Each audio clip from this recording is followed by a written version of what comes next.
Hello everyone, welcome to my channel. My name is Luke, I make art, and today I'm also going to be talking about the black bi icon of the jazz age, Josephine Baker. So without further ado, let's begin. Alright, so Josephine Baker was born in the early 1900s in St. Louis, Missouri, into a very poor family. Didn't help that she was a black woman in Missouri, racism and all that.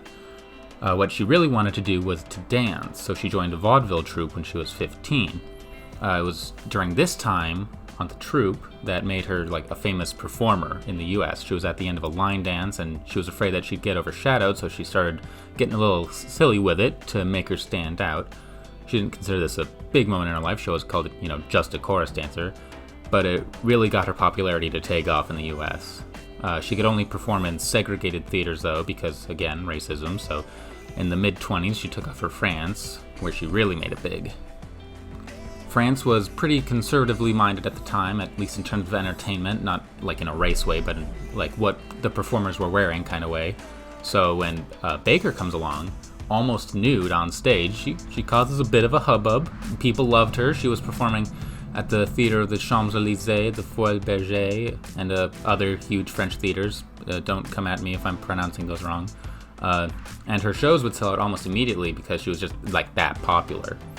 At some point, she adopted a baby cheetah named Chiquitita and was performing with him on stage. She was just wild. Ernest Hemingway called her the most sensational woman anyone ever saw. Eventually, she made her way into the film industry, where she became the first black woman to star in a major motion picture in 1927's Siren of the Tropics, as well as several other, mostly French films.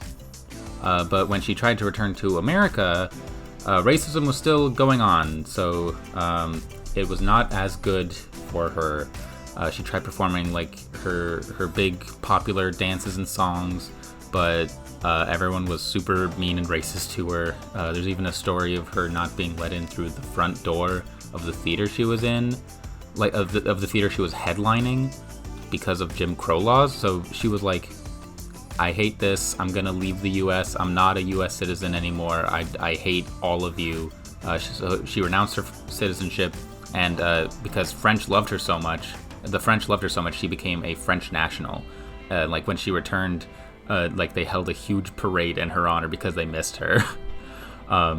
This is unfortunately also when the war started. So in the late 30s, when Germany declared war on France and most of the rest of the world, Josephine Baker was recruited as a correspondent. So basically what she did is she would be your standard celebrity socialite and hanging out with major political figures. And so when the Axis leaders came along and discussed their plans within earshot of her, she would write it down in notes that she would hide in her underwear, because no one's strip searching world famous Josephine Baker, Creole goddess. Or she would write them in invisible ink on her sheet music, which was also, very clever. And so because of this, she was able to smuggle a lot of information to the French resistance. And so when the Germans started invading France, she hid away in her, basically a mansion in southern France, which also became an important hideaway for resistance fighters and Jewish refugees during World War II. She would give them clothes, food, water, forged documents, all of which were financed by her. This is kind of like if you escaped genocide today, and to safeguard yourself, you stayed at Taylor Swift's house. It's wild.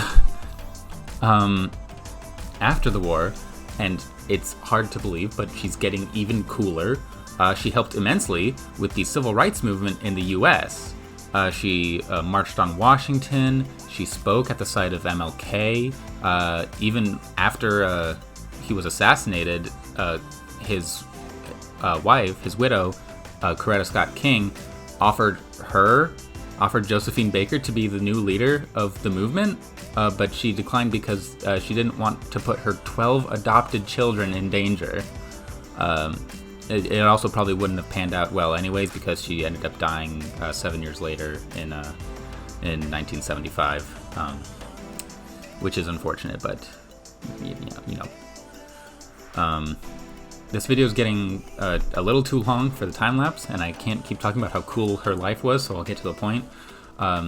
Despite the fact that she was primarily based in France, Josephine Baker was instrumental to African American film. As I mentioned, she was the first black woman to star in a major motion picture, and an international one at that. And she was known internationally as a major super celebrity, and she never took anyone's shit. Or at the very least, when she did have to take their shit, she would immediately be like, I hate this and I'm going to stop taking your shit. According to Terry Simone Francis, Baker challenges the national boundaries of cinema because she was an international entertainer and an African American performer in French productions. When these films do return to the United States, they return as foreign films, but then they're also black films at the same time. So it's a big thing of Hollywood films not letting black people be in big, important, and non-stereotyped roles, but then also seeing French people make these insanely popular films while having Josephine Baker, a black woman, at the forefront. So it really calls into question why Hollywood just wasn't doing that. I hope I made enough sense during all of that. I know I tend to ramble, and I hope you all enjoyed this video. Thanks for watching, and have a phenomenal day.